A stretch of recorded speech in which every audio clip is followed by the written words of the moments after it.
Welcome to Riff. We're going to try something different this week. We're going to play a solo that Ben's never heard before. At least I don't think he's heard it before. I'm pretty sure you will have all heard it before. And then Ben's going to react to the solo, then go away and learn it. Then we're going to recontextualise it back into the song. So a kind of double reaction take focused around an unknown solo. How you feeling about that, mate? I'm excited. I think it's going to be really interesting listening to the solos out of context of the song and then reacting to the song as a whole later. I think in the process of working out how the solo goes might inform who it is, I hope, or maybe I don't know my Nawabum well enough. They're not all. I picked 6 tracks and over the coming weeks, and they're not all Nawabum. I should tell you now. Okay, interesting. Shall we dive into the first? Let's go for the first one. Okay, I've never heard this before.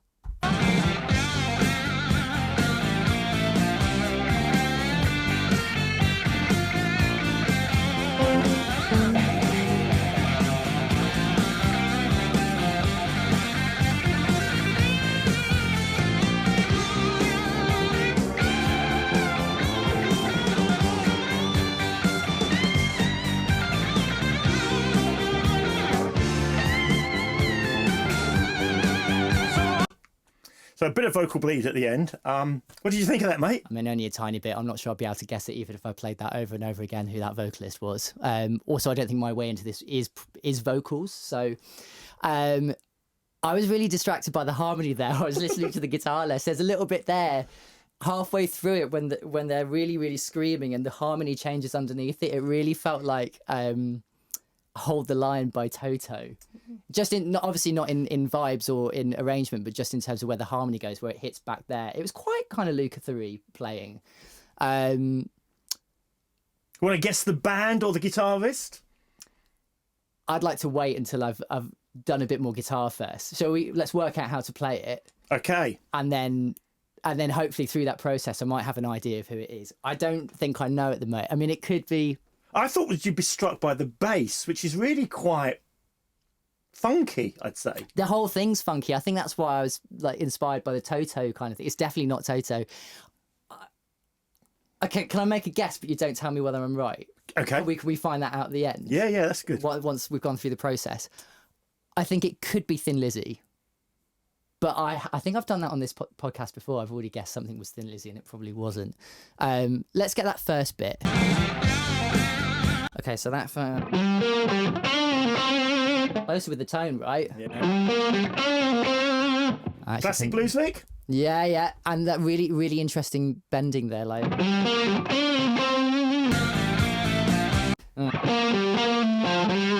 Okay.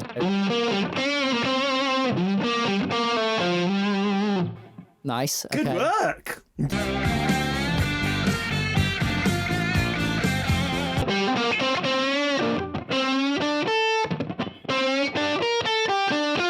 Something like that.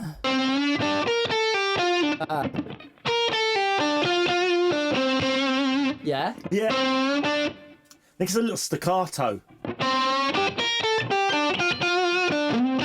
Yeah.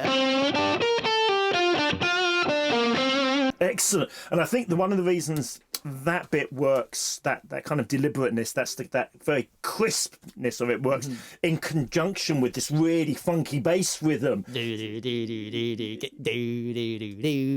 Again, there's like elements of Deep Purple in here with the grooviness, but it sounds too late to be Deep Purple. Very interesting guess, isn't it, people? Is it Rainbow? Don't tell me. Okay, maybe it's Rainbow. Oh, it could be. It could be Richie Blackmore, in which case it would be a strap. What else sounds like Richie Blackmore that is like...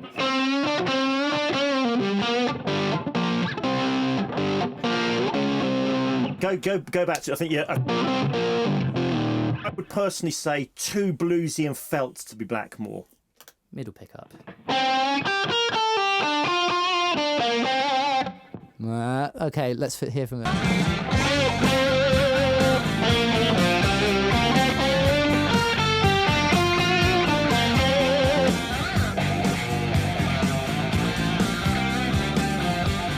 Okay, well, I mean, that sounds like Slash. Doesn't it? Ba ba ba ba ba ba ba ba. It's just a pentatonic thing, but it's really nice. 1. That's the lick, right?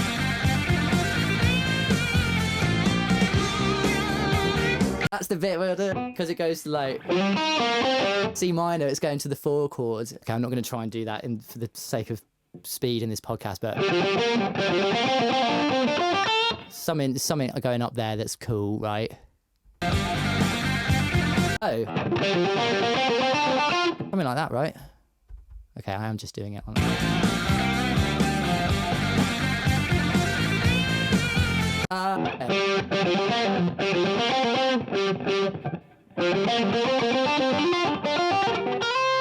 Does he bend that? See my bias coming out there. I said he. I have no idea who this is. So, something like.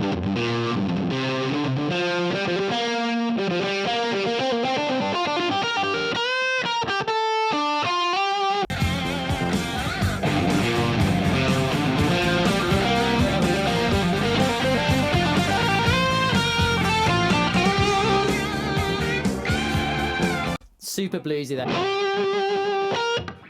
Can't behind it, bends more than that. That kind of thing. Yeah. And then straight up there. Again, same thing you just mentioned, moving positions.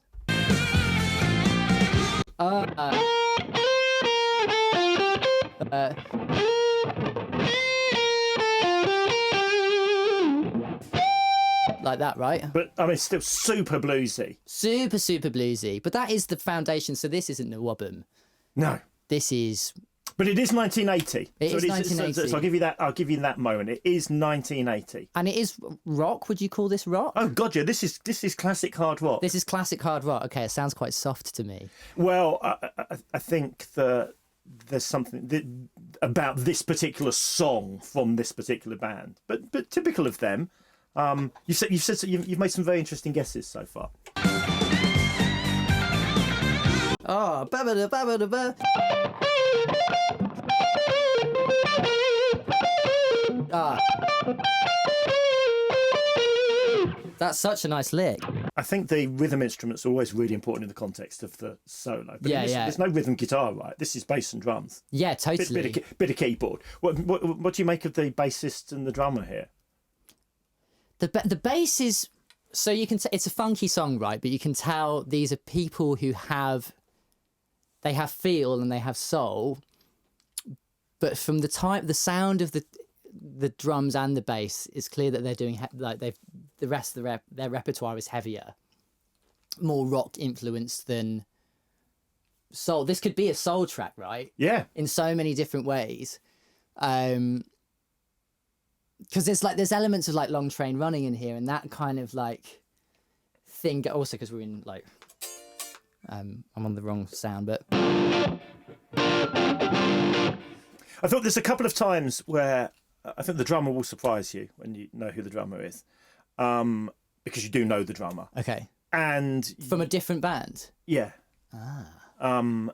And you do know the bass player from 2 different bands. I mean, this is a very, very famous song. Very interesting, and we'll do another episode about this. It was remade in 1989 for the MTV generation. Right, okay. With an absolutely stellar virtuoso guitarist playing it. Right. And complete over-the-top 80s production. And, yeah. And the complete antithesis of this bluesy felt solo, I would argue. Right, okay. Because I'm just thinking about my guitar education. It's not Stevie Ray. It's not... Who are bluesy people who... I mean, this is a band, and this is arguably someone else. It's arguably the singer's band. Okay. But it's the singer's band, right? Moments where that exact match of the note, and then the bass does that. Yeah. And that thing that super Albert King, like, or BB King, like, and they all had like such distinct different vibratos, but you can tell that this player has been listening to them a lot. Yeah, I've got some technique, I've got some chops. I can play enough solos to like obviously stay in a job, but I look at some of my other favourite contemporaries and colleagues and stuff and how they phrase so beautifully. I don't know how to do it. I think it's like just I more saw this guitarist play in his own band when I was at University of Oxford in a small gig, maybe 300 people. Really? Yeah. They're an amazing, right? And that sense of bluesiness was really clear at that gig. Two guitars at that gig. Okay. In this band or a different band? No, different band. Different band. Okay. Should I have a go at playing? Yeah, awesome. Should I play to the backing track that you've got for me? Yeah. And then I think I've forgotten already. Diddle-a-doo, diddle-a-doo. Yeah, okay. It's going well.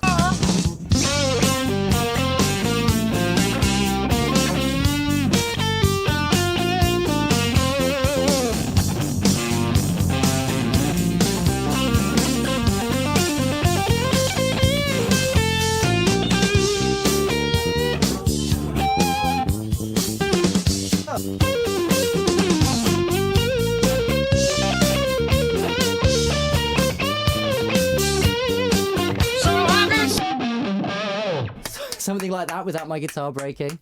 Awesome, mate. Wow. Okay. Thin Lizzy has 2 guitarists. So it's not Thin Lizzy. Do I know the band? I can't believe that you don't know the name of the band. I can't believe you know.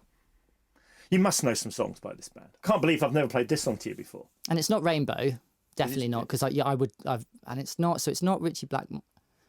But Deep. Well, I think Deep Purple is the place to. In the sense that this is Ian Pace on drums and this is Roger Glover on bass. Okay, so I was. Yeah, because that's so where I was getting that. Yeah, it's the same drum and bass sound as Space Truckin'.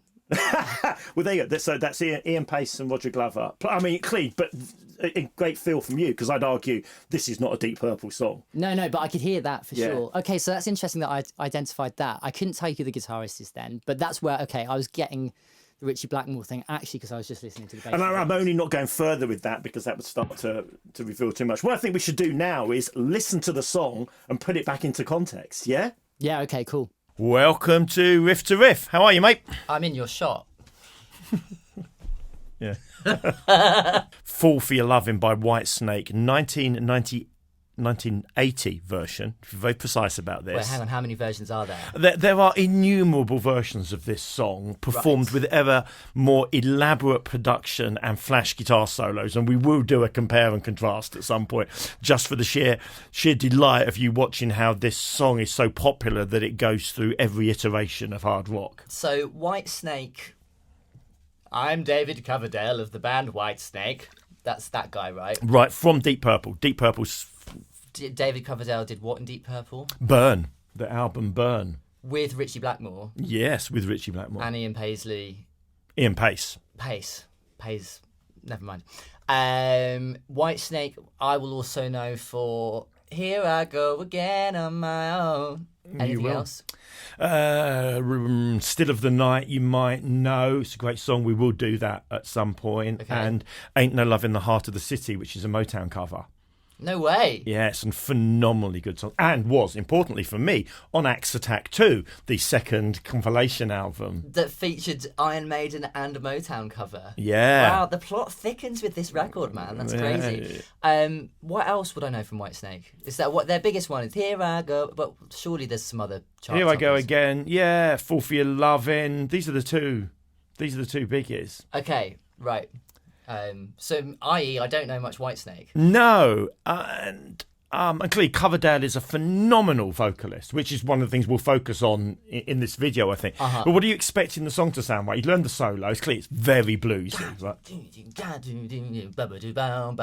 We said there were like slash bits to it. It was almost like Paradise City at points, but I don't think that's what the track... Because this was super groovy.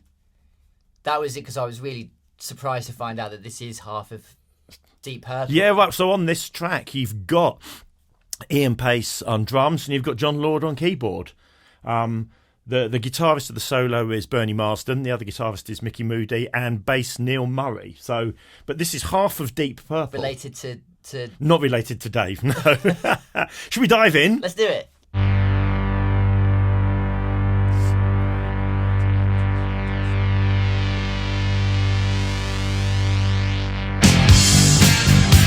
That's actual just camera grain, right? That's not like an effect. No, that is just actual.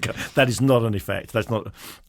That's just because this is very old footage. So, before we get into that music that's about to start, the first thing that strikes me there is that synth drone, right? Like, building atmosphere again with the shots of the crowd as well. You could see that this was all thinking about the audience and that tension that like they'd be walking out to like those synth beds as they come on stage before the thing kicks in, and it's all about service to the audience and getting them excited. And I think it's about that thing that rock does so well. Let's create some drama. Yeah. Let's create some drama before we get into it. Yeah, totally. And then we get this groove kick in. Yeah, right.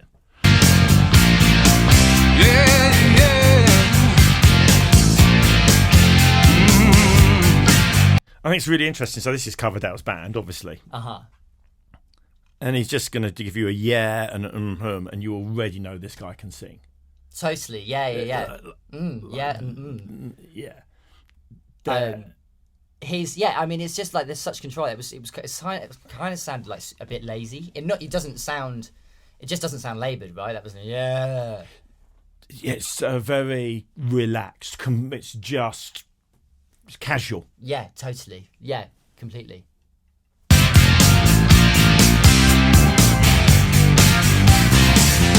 I was born under a bad sign, left out in the cold.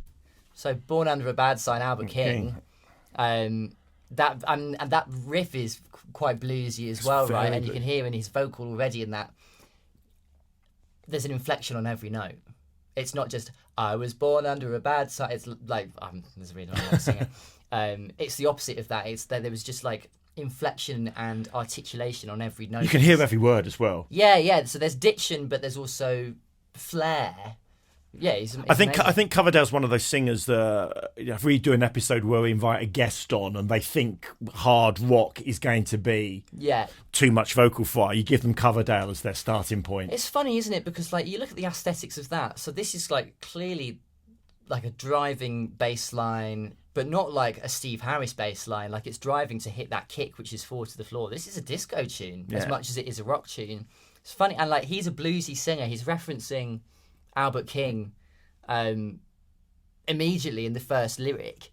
The things that are separating the aesthetic here from ABBA versus rock is mainly the visual. Yeah. Right? I'm a lonely man who knows just what it means to lose control. How many more keyboards? None. None more. None more keyboards. Shame we can't hear them. And turned it to shame. Now I'm moving on. Ian Pace of Burn and Highway Star and speaking just I'm just gonna just groove it. I'm just gonna find the pocket here and just groove. Yeah. Just such backbeat in his raglan t-shirt and his bucket hat. How old are these guys here? I have no idea, but I do wonder if part of what this is reflecting is that I don't want to disparage either pub rock or Whitesnake. There's a certain pub rockness to this. Kind of dad rock. Bands, yeah. There's yacht rock in this. There's there's a lot of linear. This is much closer related to I'd say the Doobie Brothers or Toto than Iron Maiden or AC/DC. Yeah, you can see why Maiden and Leopard and Saxon emerged as a youthful energy to counter some of this. This more 70s driven. What year is this? This is 1980. This is 1980, so it's right at the end of that 70s yacht rock thing. Yeah. Okay, interesting, cool. And I ain't taking the blame. Don't come running to me. I know I'm doing all I can. And also, it's got does that? Yeah, that's in the solo as well, isn't it? Yeah, because it's crescendos to that point. Which I think here in the main part of the song is a part of what people remember about it. It's a groovy bit. I like that bit. Yeah. Loving woman like you just makes a heart loving man. So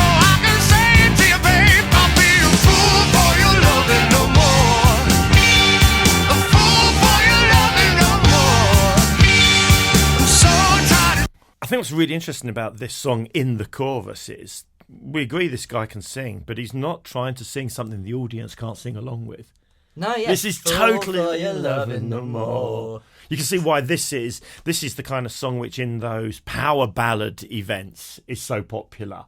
Yeah. Because everyone can sing along with it. Plus, everyone can sing along with all the bits of it. Yeah. Yeah, totally. There's not one bit, although you could never get near what he's doing. No, sorry, and I didn't mean all the vocal bits. I meant all that you can hum every instrument. It's very, very hummable. Trying, I always end up crying. Fool for your loving no more. I'll be a fool for your loving no more.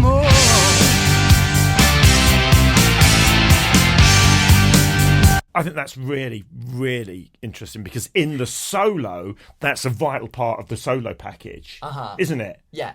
But here, it's actually a vital part of the song. It's really. So really clever writing to Yeah. bring these sections back and know that that's always when I'm not so much in rock music, which is I think this is why this is an interesting one to look at, but a lot of the time where I really like soloing over a song was the bed on which I solo over was the verse or like the chorus or the mid late when you're recontextualizing something that already happened before. That's when you know that you wrote something good. Where like you can have it again and again and again, and as long as you're recontextualizing it, it's still fulfilling. It doesn't feel like repetition. You feel like you're covering new ground. You can get loads of mileage out of one idea, right? If the idea is good, and that's what we've got here. There's just like something more rhythmic about this to like latch onto as well, and like like what if we looked at recently? Well, Iron Maiden. They have to put those kinds of things in, right? As in Iron Maiden by Iron Maiden.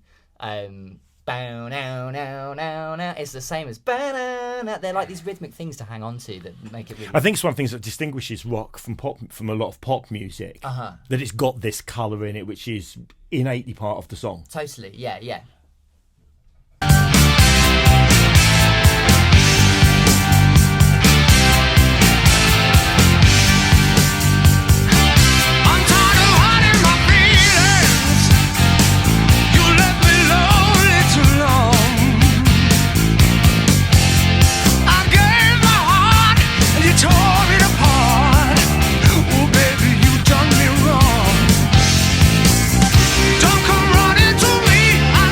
Nice backing vocals there. Yeah, yeah. Ooh.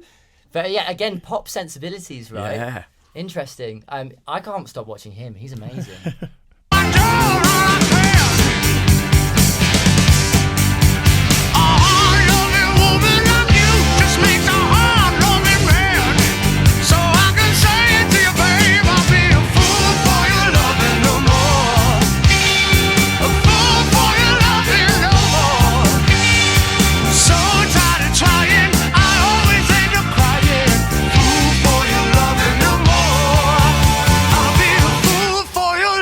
He's got like a certain campness to him in his movements and stuff. When you watch someone like Bruce, who is a very physical performer, it's somehow a bit more masculine. Like there's a certain effeminateness to this guy that's really. It's not like blatantly in your face, but in his movements, it's quite like a polished. Yeah, I think he's. You could sort of trace that thing around rock singers, around the flamboyant, the scarves, the jewellery. Look, the many rings. Like. Yeah. But you could trace that around those, particularly American singers. Yeah, and this guy is American. Yeah, and that difference with the slightly more stripped back in more factory floor British aesthetic. You could say that like British metal and British rock is in some way a bit more about the music, whereas this is a bit more about the band aesthetic as a whole, of which, of course, the music is an well, of course, but he's part. playing with a bunch of blokes who basically put a t-shirt and a bucket hat on because they can turn up at jazz night and do the and do the thing. But like like he's got the same, like when you see Stevie Nicks in all of her amazing costumes and stuff. There's definitely an Americanness to this. Loving no more.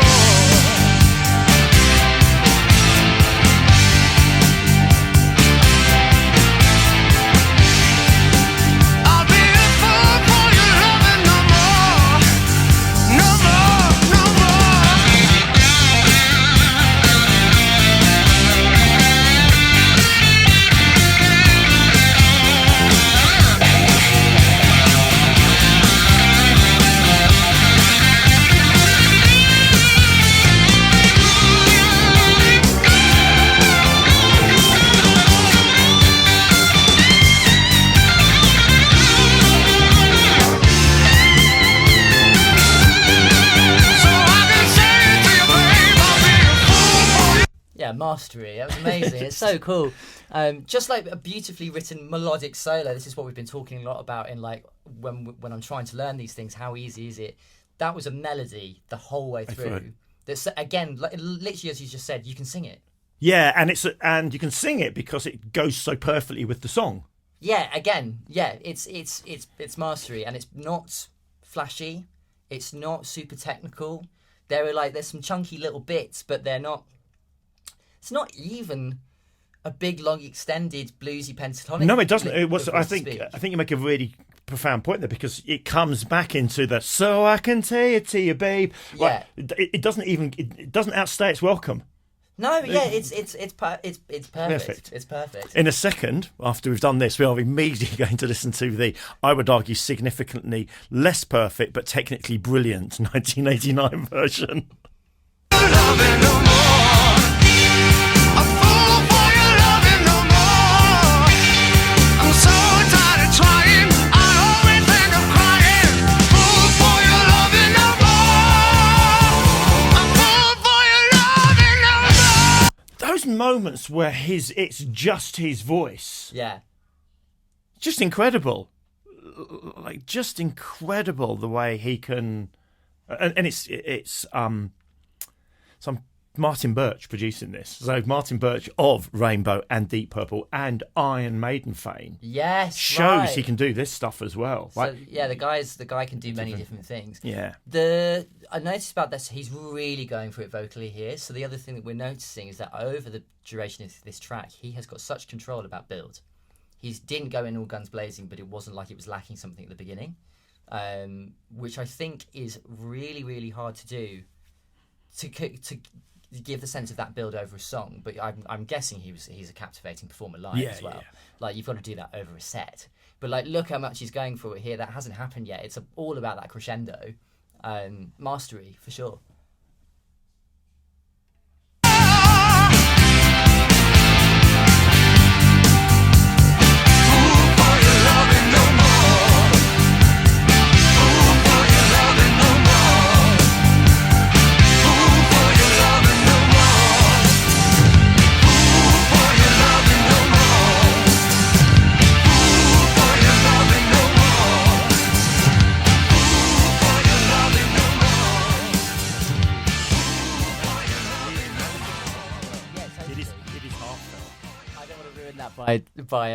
By dissing the fade out, but you know, how do you end something like that? Fall for your love and no more, but it's not going to work, is it? Like, I think there's a version. It might be the other one, which is no more, no more, no more, and then hard okay. stops. Yeah. I mean, I'm not a fan of a fade out. No, I agree.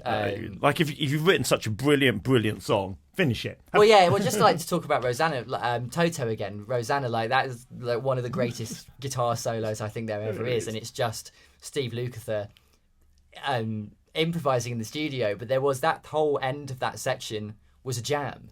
They didn't know how to end the song, so they just played until someone went, "Oh fuck it, it's done," and then they faded it. But it was one of the greatest guitar moments of that era, right? I wonder if a similar thing happened here, that they were absolutely vibing. They're like, how do we get out? How do we, just like, we can't get out of it. Like, yeah, interesting. Did you enjoy that? Yeah, I loved it. It was great. Muchas gracias. No, my pleasure.